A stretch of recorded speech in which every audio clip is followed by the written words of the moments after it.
Buenas, señor. Siéntate, por favor.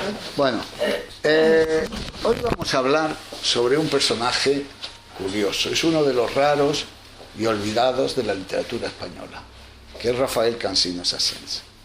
Yo voy a dedicar una primera parte a su obra general como escritor y a su vida, y una segunda parte a sus lazos con el judaísmo, que es por lo que lo considero judío. Es decir, lo considero judío sin saber si realmente llegó a convertirse o no llegó a convertirse, pero veréis que hay elementos suficientes para decir que sus sentimientos lo eran. Rafael Cansinos Asens nació que su apellido realmente no era Cansinos, sino era Cansino.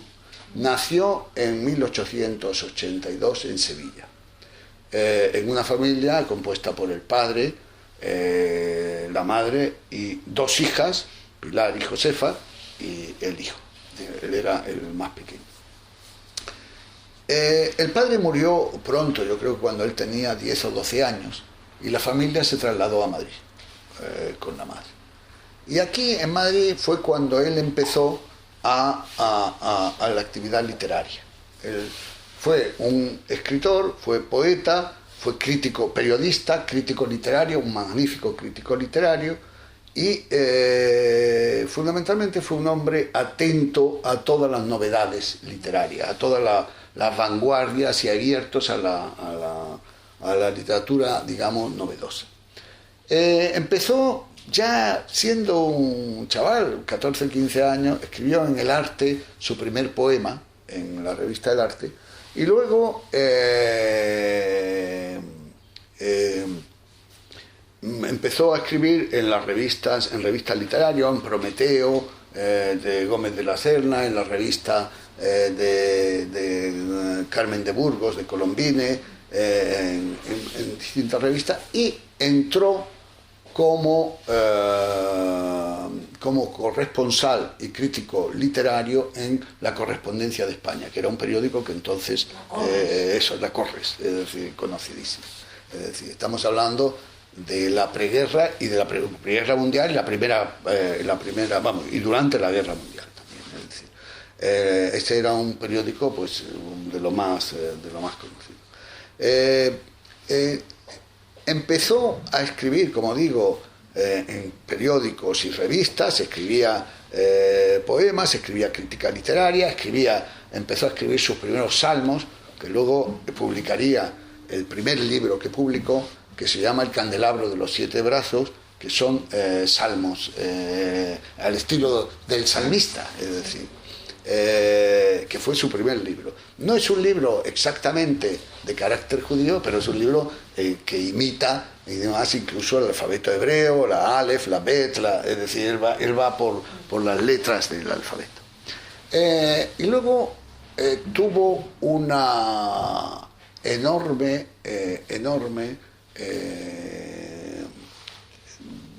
dedicación a esa pequeña literatura de la novelita que había entonces, que estuvo en boga hasta la Guerra Civil Española, que eran las novelitas cortas, es decir, las novelas cortas que uno puede encontrar en montones de colecciones, y ahí publicó una gran variedad de novelas, unas más interesantes y otras menos interesantes. Alguna incluso recibió algún premio, como la taquimeca, que era la taquimecanógrafa, vamos a decir, y era un escritor muy prolífico.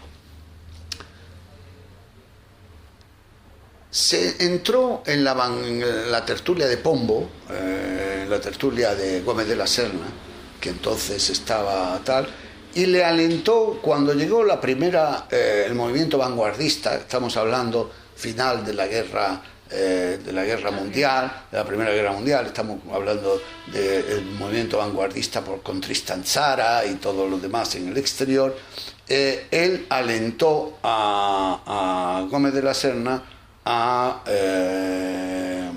unirse a la vanguardia y a abanderar la vanguardia. Pero Gómez de la Serna, que no creía mucho en esto, le mandó a paseo. Es decir, y esto les separó totalmente. Él creó otra tertulia en el Universal y él fue, en realidad, el abanderado de la vanguardia española durante un tiempo. Aquí estuvo el chileno Vicente Huidobro, aquí estuvo Borges, y estos eran la vanguardia de aquel tiempo, y su maestro, Borges siempre diría que su maestro era Cansinos, es decir, bueno. Entonces, él estuvo en aquel tiempo, en un momento determinado, yo creo que ya corre el año 19, pues él se dio cuenta de que la vanguardia también se fosilizaba. ¿Sabes? Como todo, porque todo esto empieza en la novedad, incluso como las novedades políticas, que luego se fosilizan, se organizan y acaban siendo un equipo cerrado, vamos, es decir. Pues él se dio cuenta y escribió una novela que es El Movimiento VP, donde satirizó a los vanguardistas. Hay ahí una magnífica boceto de una pintora, Sonia Delaunay, que además era judía, era una refugiada, ella era de origen ruso, de Lituania o de alguna zona de esta, pero que entonces era rusa, que estaba casada con un francés, y como ella tenía pasaporte de no sé si era austrohúngaro enemigo, pues tuvo que venir a España con su marido, y aunque él era francés, pero bueno, aquí tuvieron que venir, y entonces estaba en España y la satirizó a ella y a muchísimos vanguardistas, y eso, claro, fue una ruptura con la vanguardia, pero ya había muchas personas, entre ellas el propio Borges, que ya entendían que la cosa había que ser mucho más dinámico y no de un movimiento como el dadaísmo, continuó con su labor, escribió sobre su obra judía. Voy a dejarlo para más adelante cuando hable la segunda parte, pero en el intermedio, en el intervalo de esto, escribió sobre la nueva literatura, muchas obras sobre crítica literaria que él hacía, lo ponía en la correspondencia, la Corre, pues luego la publicó como La Nueva Literatura, y él siempre fue si realmente se puede considerar algo, digamos, permanente, es que fue un ojo avisor de la literatura española de los primeros 30 años del siglo, vamos a decir, en este sentido. Pero bueno, ya por el año 24, 25, 26, no se sabe por qué, abandonó la creación literaria. Él también iba cambiando, abandonó la creación literaria y se dedicó fundamentalmente a la crítica literaria y a las traducciones. A partir de ahí, luego veremos que parte de su vida, a partir de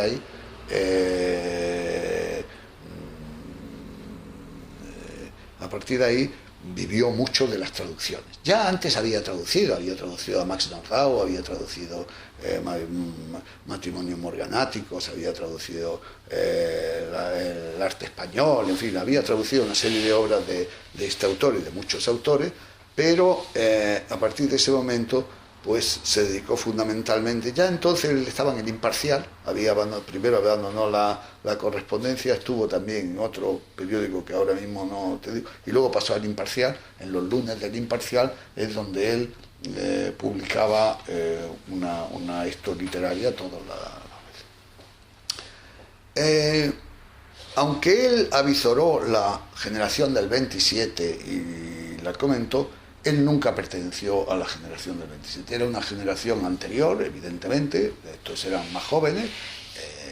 Él no deja de ser un 98ista, vamos, es decir, aunque era algo más joven que los del 98, porque a esa edad ya él tenía 16 años, pero se sentía fundamentalmente formando parte de la generación del modernismo y de las primeras vanguardias. Y evidentemente esto no representaba lo que la revista de Occidente o la generación del 27 pues venía a romper, pero él los avizoró, los tuvo presente en su crítica literaria, e incluso posteriormente hubo una corriente literaria que podemos llamar la corriente literaria republicana, con Sender y con otro, que él en su tertulia los acogió.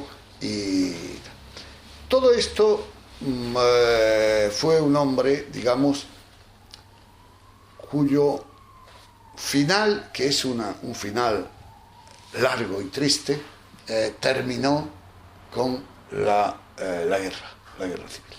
La guerra civil fue un corte brutal en su vida.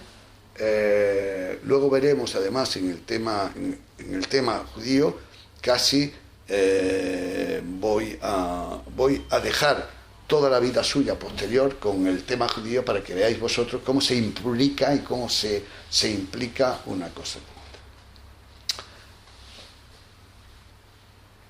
Sobre el tema judío hay que decir que el apellido Cansino es un apellido de converso. Es decir, Jacob Cansino fue un traductor de Su Majestad en Orán, pertenecía a la comunidad judía, y aquí estuvo toda la familia Cansino durante mucho tiempo, fueron traductores del árabe al castellano para la monarquía española, porque en Orán, aunque en España, este va a ser Rafael. Este viene deprisa y es Rafael, que es el hijo del escritor. Yo he empezado porque ya sabes que soy suizo, ¿eh? Aquí te quiero. Muchas gracias. Lo has empezado, de verdad, lo siento muchísimo. No, es que aquí somos suizos, lo siento, pero es que aquí somos suizos, ¿verdad? Tranquilo, tú tranquilo. Estaba ahora empezando, era una sinopsis sobre su vida y su obra, y ahora estaba empezando con el tema judío. Entonces, Cansinos es un apellido de origen judío, clarísimamente.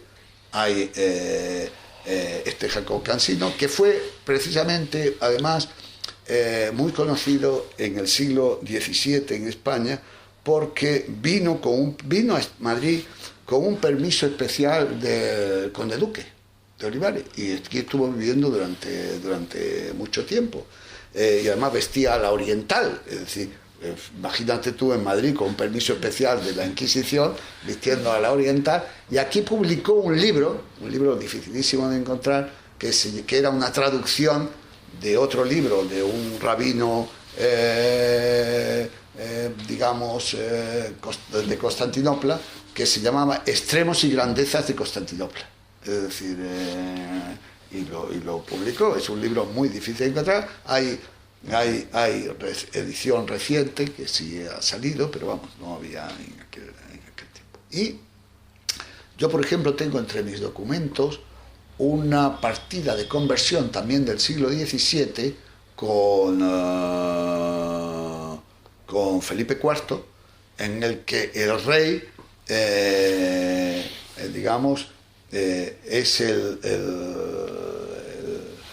padrino de un cansino que se convierte al cristianismo, es decir, que eran a lo mejor gente de la misma familia en Cartagena. Hay algunas historias.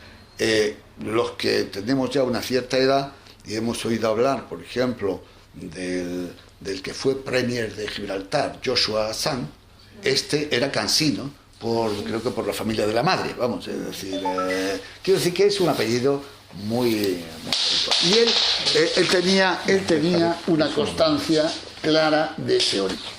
En el año 1904, cuando Pulido publicó un librito aquí en Madrid que se llamaba Los israelitas españoles y la lengua castellana, que es un librito que se publicó aquí, él fue a verle. Entonces, Pulido era un senador que en realidad él le movía, un senador de la órbita de Castelar, a él le movía liberal, a él le movía el tema de, igual que a Joaquín Costa, igual que era el tema de la decadencia de España y cómo luchar contra la decadencia de España, y sobre todo después del 98, mucho. Había estado por el Danubio y por tal, y había visto las comunidades judías, Y había ya... se había dado cuenta de que aquello era una colonia que hablaban un español que todavía se entendía bastante bien y que podían ser interesantes para los intereses del país. Y estaba preparando un gran libro, que luego publicaría en el año 1905, que era Españoles sin patria o la raza sefardí. Entonces, un libro que es una acumulación de noticias sobre los sefardíes de la época, y en ese momento Cansino va a verle, lo narra en la novela de un literato, es decir, que publicó Rafael, su hijo, años después, con los documentos de su padre, y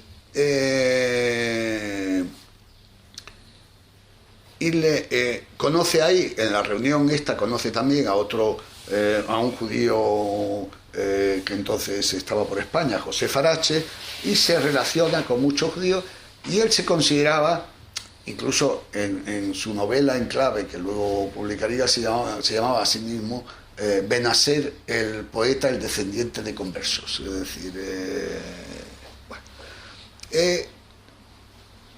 cuando Pulido, hacia el año 10, empieza con lo que se llamó no la alianza, sino alianza hispano-hebrea, alianzas hispano-hebreas que se crearon por varios sitios. Él estuvo allí presente junto con Carmen de Burgos y junto con algunos otros escritores, y luego hubo algo que cambió totalmente esto, que no fue ni origen de Cansino, sino que fue, por un lado, la Primera Guerra Mundial, y por otro lado, el protectorado de España en Marruecos. Con el protectorado de España en Marruecos, el rey Alfonso XIII estaba interesado en una penetración pacífica, y se le ocurrió que los judíos de Marruecos podían ser una baza ya que no se esperaba una buena reacción de los musulmanes, para una entrada pacífica o tener por lo menos ahí una base de aliados. Y entonces para congraciarse con esta población, llamó a un profesor de hebreo, que fue Abraham Yahuda, que fue el primer catedrático de lengua hebrea de la Universidad Central, que nombró catedrático en la Universidad Central. Y este era un hombre muy especial, un hombre con un enorme empuje personal. Como catedrático hizo muy poco, vamos a decir, bueno, escribió algunas cositas y tal, y como profesor no lo sé muy bien, es decir, pero en lo que respecta a la movilización de la comunidad judía española, fue extraordinariamente activo. A él se debe porque claro, entonces los judíos en España no estaban organizados. A él se debe la organización de la comunidad judía de Sevilla, de la comunidad judía de Madrid y de la comunidad judía de Barcelona, que fueron las principales comunidades judías, que además se crearon precisamente en ese momento, entre el 14 y el 18, cuando empezaban a venir unos refugiados, muchos de ellos judíos, procedentes de Francia, exiliados desde Francia. Y entonces él estuvo muy presente en todo ese tiempo, presentó a Yahuda, él presentaba a Yahuda en el Ateneo y en muchas... Y tiene una cantidad de artículos sobre esos temas que escribía en la Correspondencia de España, muy interesante, que luego publicaría en un libro, que yo creo que es en el del 19, un libro también muy difícil de encontrar, porque está publicado en Tortosa, nada menos, es decir, no me pregunte por qué está en Tortosa, que se llama El retorno del Éxodo, historia de Israel en España, que era también sobre esta historia moderna. Él estuvo presente en la inauguración de la sinagoga. Tiene un poema precisamente sobre este tema, muy curioso, es decir,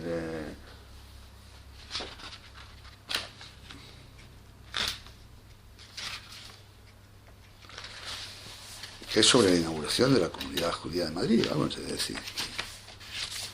Perdonadme. Bueno, aquí tengo que coger mi prótesis, porque la memoria puede... Pero los ojos, desde luego, no están muy... La memoria puede mantenerse, pero los ojos no, es decir, no... Entonces dice... He aquí el canto de los que retornan del Éxodo a su antigua patria de España.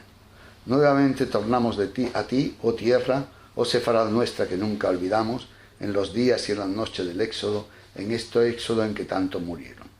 Nuevamente tornamos a ti, oh tierra, los que por la fuerza te abandonamos, a ti llegamos, guiándonos por nuestros muertos, por las antorchas que abrasaron su carne, lámparas prodigiosas y vivas que nuestras noches alumbraron. Un poema muy largo que está... He puesto un artículo que es sobre la inauguración de la sinagoga madrileña, vamos a decir, que se inauguró, aunque oficialmente fuera luego en febrero del 17, en diciembre del 16, en la fiesta de Hanukkah. Es decir, y él estuvo presente. Y él estuvo muy presente y muy integrado en la vida de la comunidad judía. Sus amistades eran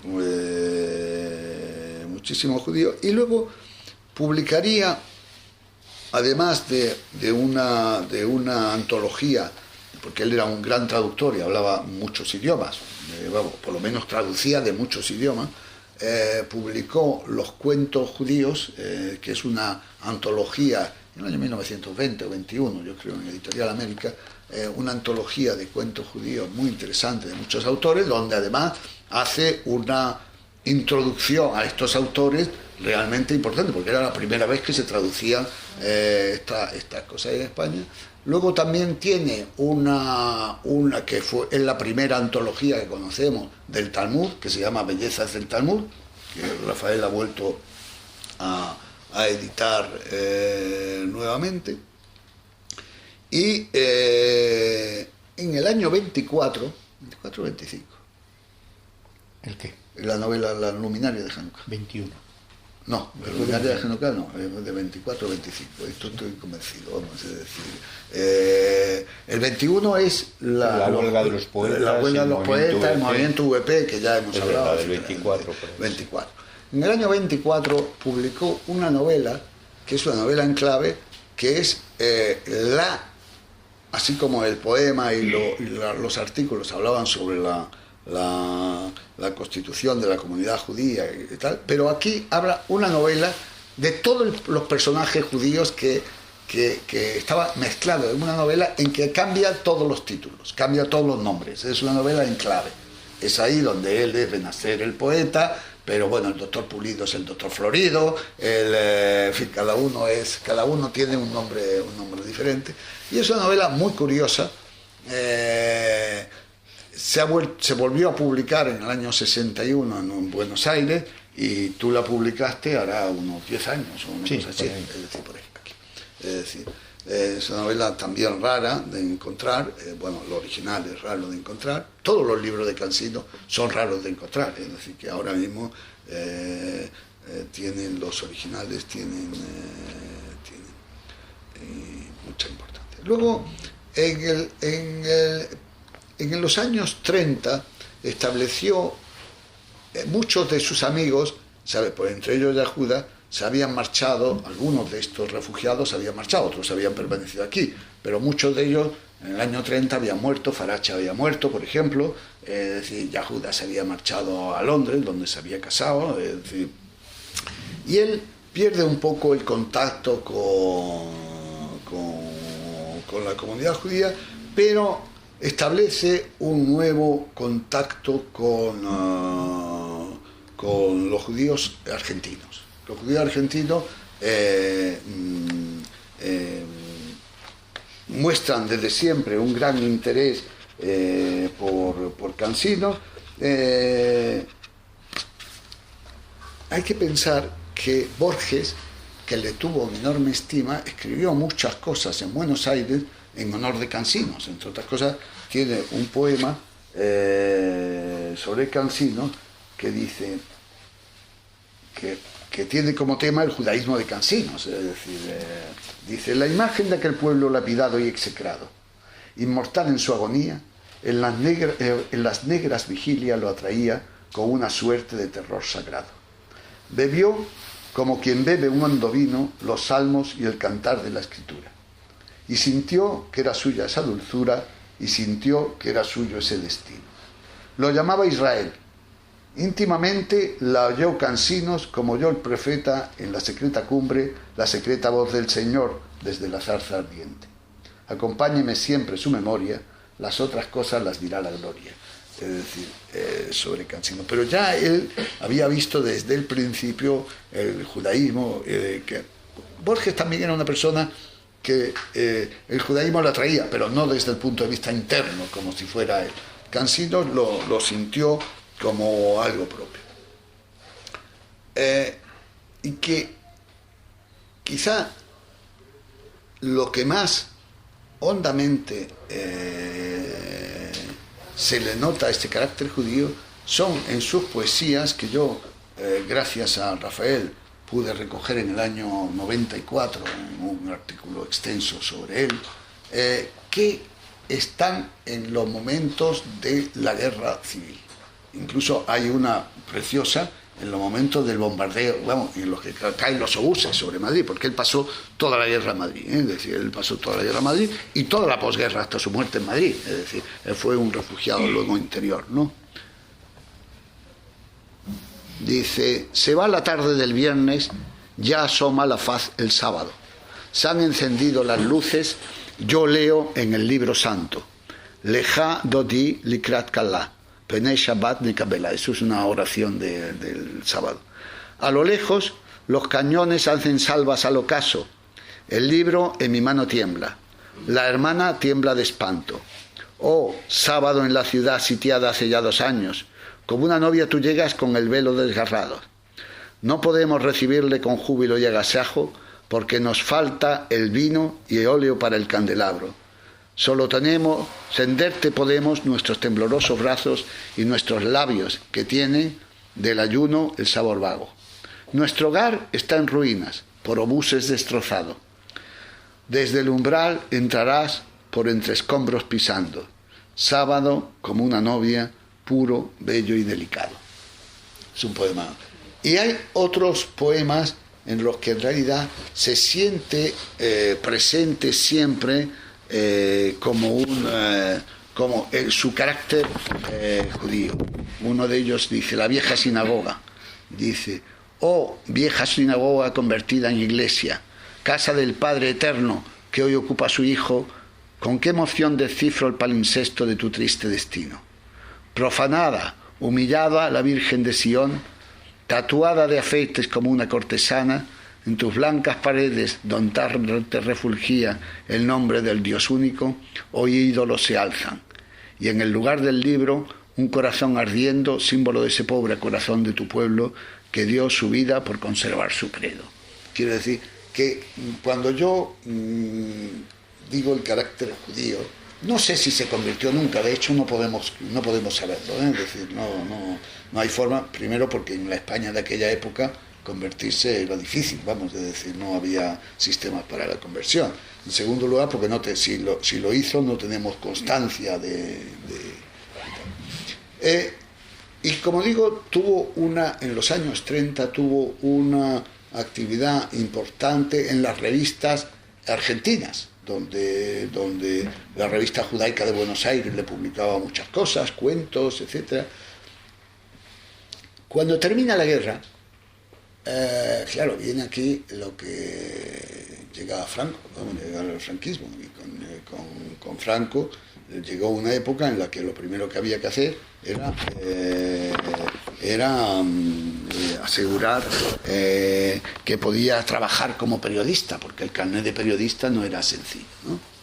Y entonces él presenta los documentos, por supuesto,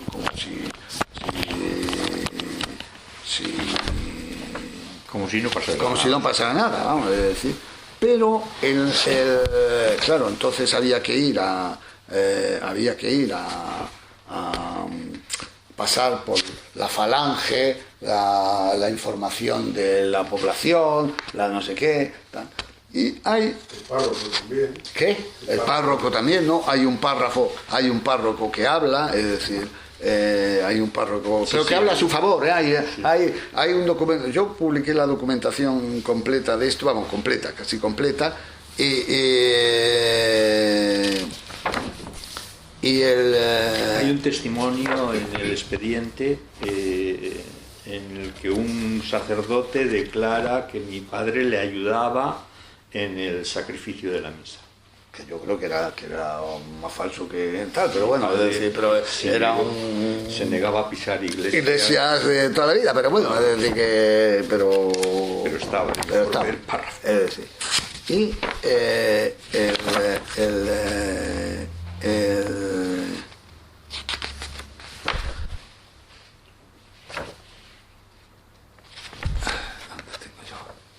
¿dónde tengo yo? Bueno,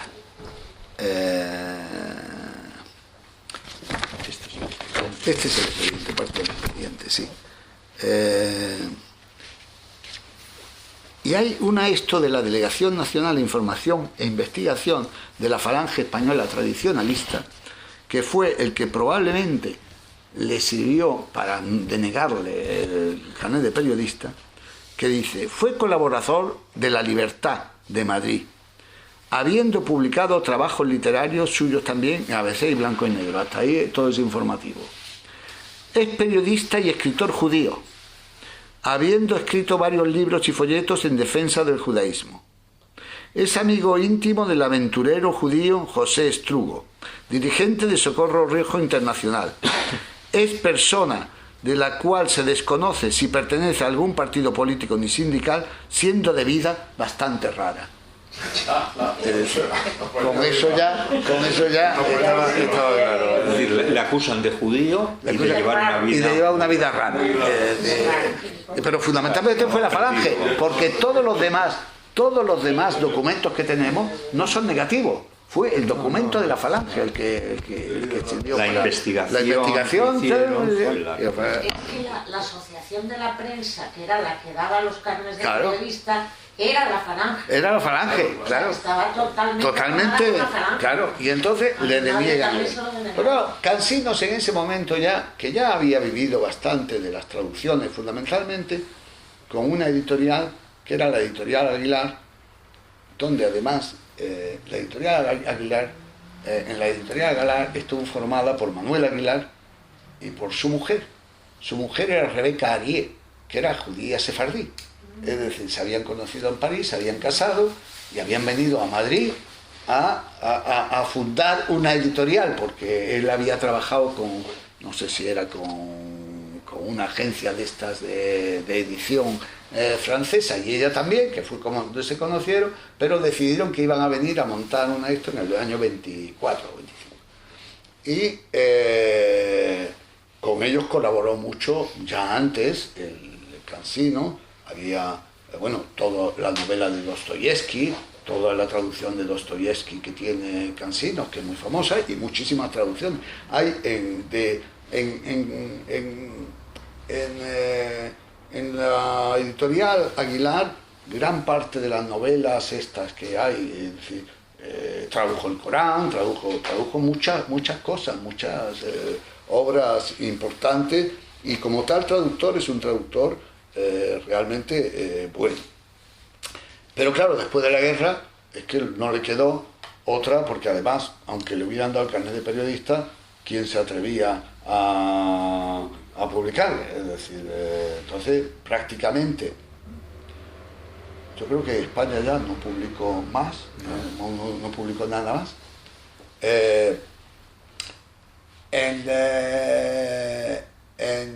Argentina, sin embargo, en Buenos Aires, durante la guerra se había publicado una colección suya, un conjunto de análisis suyos sobre los escritores judíos, sobre el judío en la literatura española, que se llamó Los judíos en la literatura española. Se había publicado en el año 37 en Buenos Aires. En el año 47, Aguilar publica Verde y Dorado de la literatura de las letras hispanoamericanas. Pero se publica en Buenos Aires, es decir, se publica en Buenos Aires. Era Aguilar, que también tenía en Buenos Aires. Aguilar utilizaba este doble sistema para salir un poco de la censura española. Las primeras ediciones que publicó Aguilar después de la Guerra Civil, de traducciones de mi padre, de Goethe, de Dostoyevsky, posteriormente hizo Balzac, La Caseta de Jacobo, el Corán, tradujo Las Mil y una Noches, sí. En fin, hizo una labor. Las primeras ediciones que hizo Manuel Aguilar salían sin el nombre del traductor. Sin el nombre del traductor. Porque estaba depurado y no podía figurar. Luego, con el paso del tiempo, pero ya estaba... se amortiguó, pero siguió publicando en México. En México y en Argentina.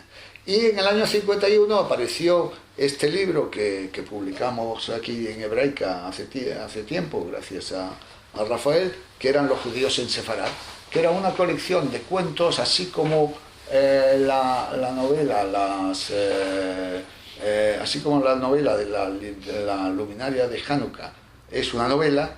Esto también habla de ese conjunto de judíos que se había encontrado, etcétera, pero en plan de cuentos de otros personajes necesariamente. Y es esto muy curiosa porque representa todo el batiburrillo alrededor de un mundo judío que entonces era muy de extranjeros que habían ido viniendo y que llegaban, otros eran tal. Y en el año 48,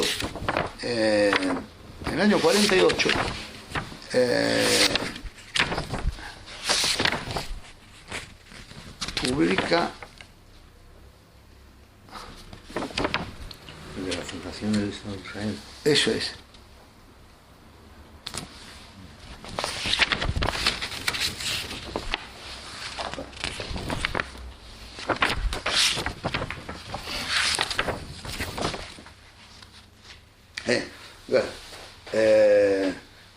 Sí, es que es esta,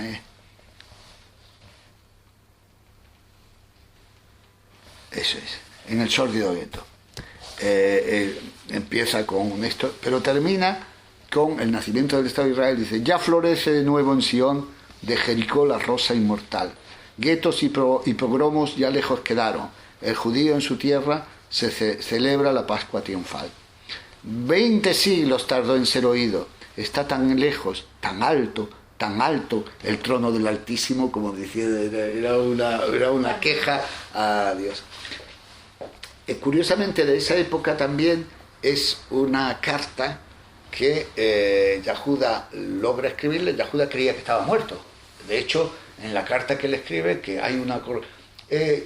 Cansinos tiene una de las correspondencias más interesantes que existen, porque yo he publicado parte de su correspondencia con Yahuda gracias a tal, pero Yahuda le escribe y le dice ahí, lo que es una de las bendiciones que dice: bendito tu Señor que resucitas a los muertos, porque él le creía muerto. ¿Sabes lo que creo? Y cuando se enteró de que estaba vivo, intenta incluso de que le ofrezcan un puesto en la Universidad Hebrea, pero ya Cansinos estaba ya cansado y no quería ni marcharse.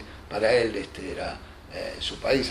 Hay también testimonios de la época en la que él prácticamente solo paseaba por las noches, iba a algunos cafés, le saludaban, pero ya era un hombre de otro tiempo, ¿no? Es decir,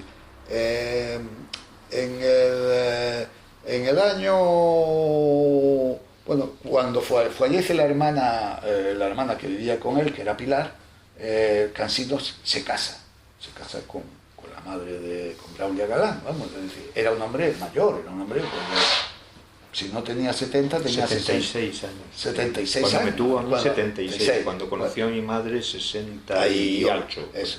Y tiene un hijo a los 76 años, que yo le conocí a Cansinos. Yo estuve visitándole en el año 63, estuvimos visitándole a algunos de los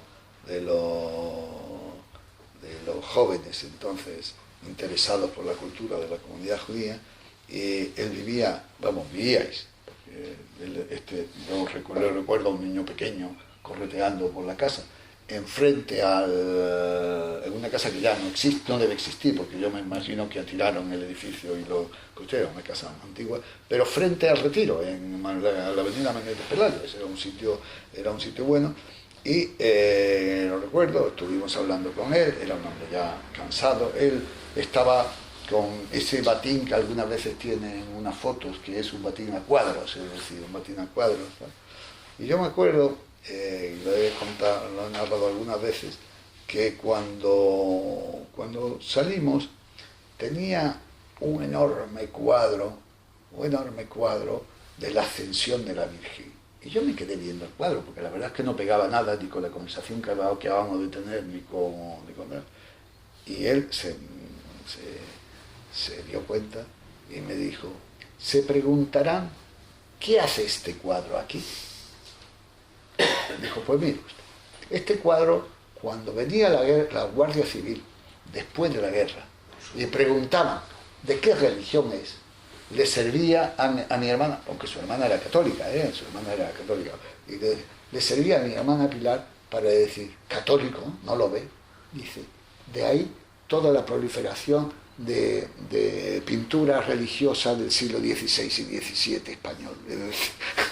Sé que servía para decir católico, no lo ve, es decir, era un hombre tal. Él, un año antes de morir, también, el año prácticamente que le vimos nosotros le vimos en el 63 y él falleció en el 64, le visitó Borges en Madrid, una digamos sonada entrevista, y al año siguiente murió. Él publicaba en una revista, en los artículos que publicaba, bueno, aquí publicó algún artículo en alguna revista literaria, porque yo recuerdo en Índice, y también recuerdo una traducción suya en la revista de la Universidad de Granada de Estudios Árabes y Hebreos sobre una traducción de Gavilón. Yo creo que lo que pasó es que al llegar Borges fue en el año 62. 62, porque sí. Cuando llegó Borges hubo un revival. Citar tanto a Cansino, a mi padre, hubo un intento es que además fue a verle exclusivamente. Entonces recibió invitación de Índice para hacer algo, y de la revista esta de Granada también para hacer algo. Pero él publicaba fundamentalmente en Argentina, en la revista Dabar, que era una revista de la época, y en la revista, también en el año 61, me parece que las Luminarias de Hanukkah fue la edición argentina de las Luminarias, y en Dabar publicó, curiosamente, su último artículo que decía, que se llamaba El último salmo, y decía quiero ser enterrado, es que no, como entre que no veo y quiero ser enterrado en la tierra de mis antepasados, en la tierra sagrada de Sion. Bueno, no se enterró en Sion, se enterró en Madrid. Su muerte pasó sin pena ni gloria, prácticamente solamente los judíos argentinos le hicieron homenaje. Incluso un autor tampoco proclive al pensamiento liberal y democrático como César González Ruano, escribió la tristeza de cómo se despide España a sus escritores, que no les da la menor, dice, apenas si hay algunas palabras en el ABC que ha publicado alguna esquela de su muerte. Los demás ha pasado sin pena ni gloria. Y esta es un poco la historia de Rafael. Digamos que se han intentado recuperar parte de su obra. hay una asociación, una fundación, que es la Fundación Cansino Sacén, que preside Juan Manuel Boneta, el actual director general del Instituto Cervantes, de la que yo me honro ser vicepresidente, pero más que nada porque Rafael es así de generoso, vamos, y porque nos une una buena amistad, y porque hemos intentado dar conocimiento de este hombre que es un escritor tal. Él ha hecho muchísimas ediciones de Cansinos, de su padre, hizo, además del trabajo enorme de la recolección de los 3 tomos de la novela de un literato, que fueron en el año 81 y 84, sí, ¿no? En el 84 y acabó en el 92, porque son 3 tomos, pero queda todavía muchísimo por publicar. Queda el análisis de la correspondencia y quedan los diarios, que yo creo que es un trabajo muy importante. Este trabajo, desgraciadamente, tenía que tener algún sponsor de los organismos culturales. No lo hay. Es decir, y entonces seguramente tendremos que seguir esforzándonos poco a poco, pero bueno, es un hombre ya de otro momento, es un hombre que nació hace ya algo más de un siglo y cuarto, y por lo tanto no es fácil de recuperar. Pero es un hombre que fue valorado, que fue íntimamente valorado en su tiempo mucho, y que fue luego olvidado. La guerra civil, que marcó un olvido tremendo, marcó un olvido tremendo de los que salieron, y marcó un olvido también de los que vivieron aquí el exilio interior. Y él era un exiliado interior, vamos a decir clarísimamente. Pues yo hasta aquí llego. Yo creo que le invité a Rafael a venir porque además me gustaría que vosotros le hicierais toda clase de preguntas, porque él ha llevado el peso enorme de recuperar la imagen y la obra de su padre, y bueno, aquí está, a vuestra disposición.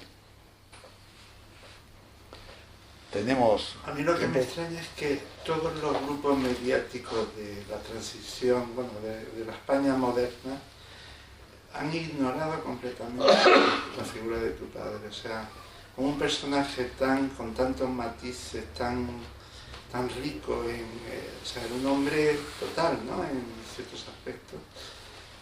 ¿Cómo nadie lo agarró? O sea, yo me acuerdo los esfuerzos de Jacobo cuando descubrió, cuando fue el primer investigador sobre tu padre. Bueno, no, ya había habido, yo creo que en El País se habían publicado una serie de cartas, hubo un momento cuando se publicó la novela de un literato, que son sus memorias, que tuvo como una salida importante del olvido en el que estaba, ¿no? Pero fue ese momento. Eso 86. Eso ocurrió a partir del año 82 o una cosa así. Previamente, algunos editores como Jesús Munarriz, recuerdo, Demófilo, en Granada, habían publicado cosas. Se publicó, por ejemplo, en el año 74, creo recordar, el movimiento VP, lo publicó Jesús Munarriz en Hiperión. Luego se publicó la Copla Andaluza. En fin, había interés y se intentó crear una asociación también en aquel momento, pero fue cuando salió la novela de un literato cuando realmente el nombre de mi padre volvió otra vez al candelero literario, ¿no? Y tienes que contar la historia de la fundación y de Sevilla, porque esto merece un punto y aparte. Es decir, Sí, bueno, yo creo que interés siempre hubo, es decir, siempre hubo personas que defendieron su memoria, valía y su importancia, pues en esa recuperación de la época anterior a la guerra civil, que podemos decir que es de las más brillantes de las letras españolas, sobre todo modernas, clarísimamente, vamos. Está muy claro, ¿no? Franco sumió esa época en la oscuridad, salvo a Machado porque no podía ocultarlo, o a Federico García Lorca porque eran figuras internacionales. Había muerto además, es decir, pero no eran digamos peligro. Que prácticamente, ya no eran peligro, es decir que... Prácticamente toda la literatura de esa época trataron de ocultarla y laminarla, ¿no? Lo del olvido de mi padre es relativo también, quiero decir, mi padre figura ya en las historias de la literatura española. Lo que pasa que, bueno, se le ha quedado la cosa esta de raro y olvidado, que es como una marca comercial. No, pero es bastante raro y bastante olvidado. Bueno, yo no estaría tan segura, más teniendo a Borges detrás como... Porque Borges, por una parte estuvo la novela de un literato, pero... El asunto de que Borges comenzase a hablar de mi padre, siempre, siempre, de toda su vida, es decir, siempre algunas personas malévolamente dicen que Borges hablaba mucho de mi padre para ningunear a Gerardo Diego, a Federico García Lorca y a los escritores así que estaban en aquel momento. No, lo que pasa es que Borges había venido aquí siendo un jovencito. Tu padre era ya un claro, pero lo cierto es que Borges se hizo famoso a partir del premio Formentor, ya muy mayorcito, no tenía 30 años. No, pero cuando vino aquí sí. Y él desde los 19 hasta a lo largo de su vida siempre proclamó a Cansinos Asensio como su maestro y siempre para él fue manifestó una devoción increíble, ¿no? Entonces, claro, ese papel de Borges fue fundamental para que mi padre estuviera. Pero la recuperación de sus lectores, porque un escritor son sus lectores, y esto es lo que es difícil, ¿sabes lo que quiero decir? Es lo que es difícil realmente. Es decir, minoritario siempre lo será, siempre permanecerá como un escritor minoritario. Es un escritor difícil, no es un escritor popular, salvo la novela de un literato, que efectivamente es una obra... Fue una bomba cuando se publicó en los 80 aquí, fue una bomba. Porque además era... lo conocía, el público lector de todos con 30, 40 años, no le conocían de nada. Y este señor, y esto es un libro absolutamente que narra, delicioso, maravilloso, que es informativo de la época, es... Sí, es una enciclopedia de la época. Fácil.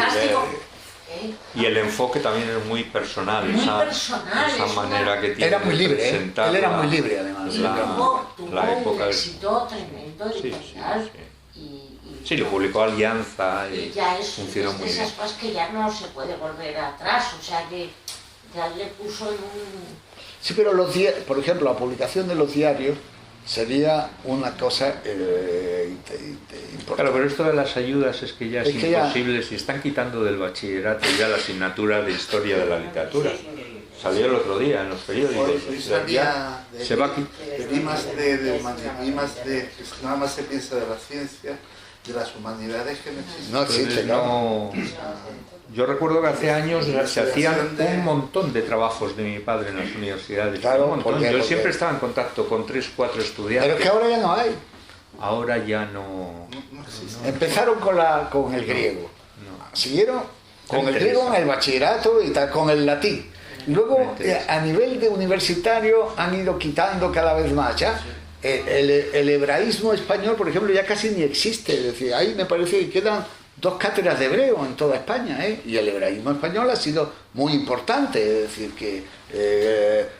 la filología... La cronología de hebraístas españoles era importantísimo, la escuela de hebraístas españoles.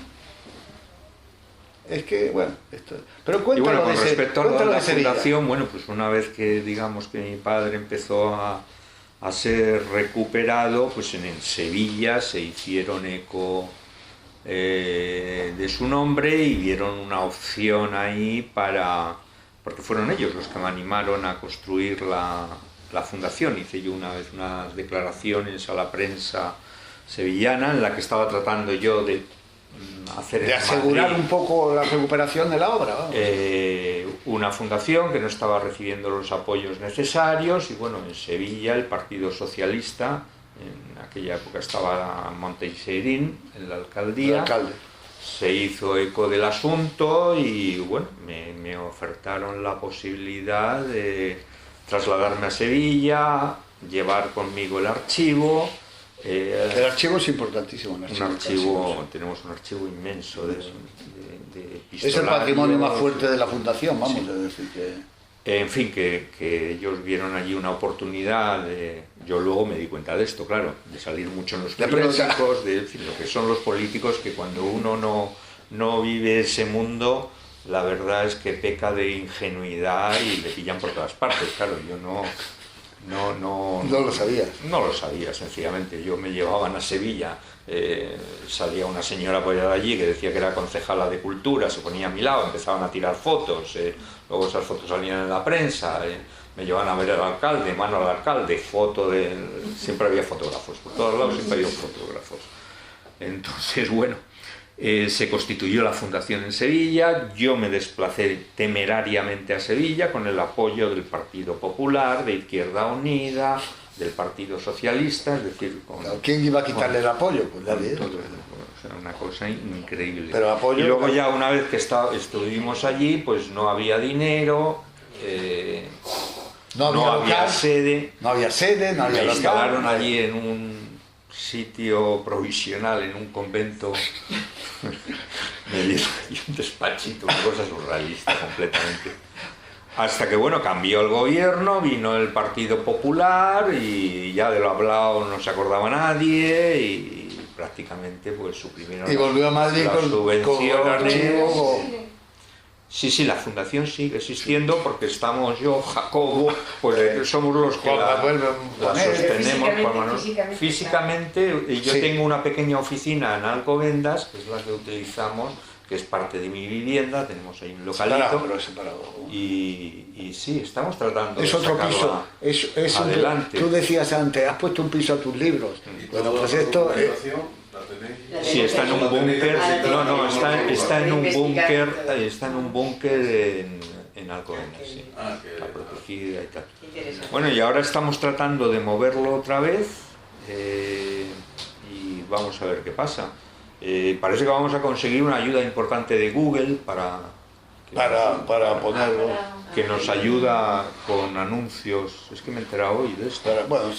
Pero que es un disparate. Nos van a dar $10.000 mensuales en anuncios de estos que llaman de AdWords, para publicitar nuestros libros o lo que queramos en Google. Eso es importante, porque... Puede que digitalicen también. Y bueno, ya veremos, vamos a ver, sí, tiene... Estamos intentando entrar ahí. De patrocinadores privados ese puede ser el mejor, porque de lo que hay aquí... Pero no puede ser de esto libre, porque no ha pasado el tiempo suficiente de los años, claro. No, pero ellos apoyan este tipo de cosas. Ellos apoyan este tipo de cosas, prefieren tenerlo para cuando llegue el momento. Y bueno, esta es la historia absurda de la cultura del nacimiento de la fundación, que bueno, que esto ocurrió hace ya 6 años, pero la fundación sigue existiendo y bueno, ahí estamos y vamos a tratar de seguir moviéndola, porque a fin de cuentas, bueno, mientras haya impulsos personales... ¿De quién fue la idea original de crear la fundación? Bueno, la fundación es una idea muy antigua de Juan Manuel Bonet y mía. Juan Manuel Bonet, el actual director del Instituto Cervantes, siempre fue un cansiniano. Es el más ilustre cansiniano. Sí, yo le conozco desde que él terminó la mili, que mi madre vivía en Getafe, y él se acercaba por casa, tenía entonces 22 años, a ver los documentos. También Marcos Ricardo Bernatán fue un entusiasta, publicó algunas cartas en el país. Juan Manuel y yo teníamos desde siempre la idea de crear una asociación, pero claro, nunca encontrábamos los medios económicos que hacen falta para estas cosas. Más que una fundación, era una asociación inicialmente, la idea. Sí, la idea era una asociación. Y bueno, ahora parece que vuelve otra vez a ser asociación con el nombre de fundación. No hay fundación. Una fundación necesita un patrimonio. Claro, es que nadie... Es una asociación. Sí. Lo que pasa que bueno, como siempre hace falta una entidad jurídica para poder desenvolverse en la vida, porque si no, no hay manera de editar, no hay manera de vender, no hay manera de... Bueno, una asociación cultural, aunque tenga fines de lucro, nunca tiene lucro. una actividad cultural. No hace falta que no hace falta declararlo que no tenga fin de lucro. Tener lucro tener lucro es imposible. Vamos. Ahora estamos muy pendientes a ver si hacen de una vez la ley esta del patronazgo, la modifican y que haya inversores privados pero llevan hablando que de eso. puedan ¿Cuántos entrar, años? porque nosotros lo que no vamos a hacer es volvernos a meter con instituciones públicas. Se opone radicalmente y se seguirá oponiendo, porque piensan que eso va a ser un coladero para no pagar impuestos. No, que la gente va a preferir patrocinios a pagar impuestos, que es lógico, Claro, que es lógico. Eso. Es decir, Y Hacienda se opone radicalmente. ella lo conoce bien porque es diplomática, vamos a decir. Y he estado en varios sitios que hemos tenido que ver con eso. Hacienda no lo admite. Pues sería la vía, desde luego, para tener ayudas, porque por supuesto, eso es lo que ocurre en Estados Unidos, lo que ocurre en otros países, pero Claro, que eso se ayuda. es que no hay otro. Es que si no, la cultura se muere. En Estados Unidos, la forma que tienen los ricos de no pagar impuestos. Bueno, no lo pagan directamente, pero lo aportan a la sociedad, no lo pagan directamente. Pero en España, que no hay iniciativa. Si encima no le dejan los políticos que lo pongan donde quieran. Pero es más grave. Lo pongo Pero es en más esta grave. universidad, o en esta cultura, o en esta investigación. Yo con mi dinero lo tengo que dar, pero lo pongo donde yo quiero, no donde quieren los políticos de turno. Pero yo quiero Es decir, decir, en el bolsillo de ellos. ahora el peligro para la cultura es mayor, porque durante mucho tiempo las editoriales y el libro fueron en sí mismo un elemento. Pero es que el libro no es que muera, pero sí se ha debilitado extraordinariamente, mucho. Entonces, el problema ahora es que ya no hay. La universidad se debilita, el libro se debilita, ¿sabes lo que quiero decir? Las editoriales se debilitan, porque en realidad, quitando las editoriales de bestseller, los demás somos editoriales minoritarias, que estamos más por misión que por otra cosa, vamos. Las grandes están todas muy jodidas. Entonces, en realidad, la cultura se debilita de una forma tan extraordinaria que cualquier Estado inteligente y cualquier Estado con visión de futuro tendría que apoyarlo.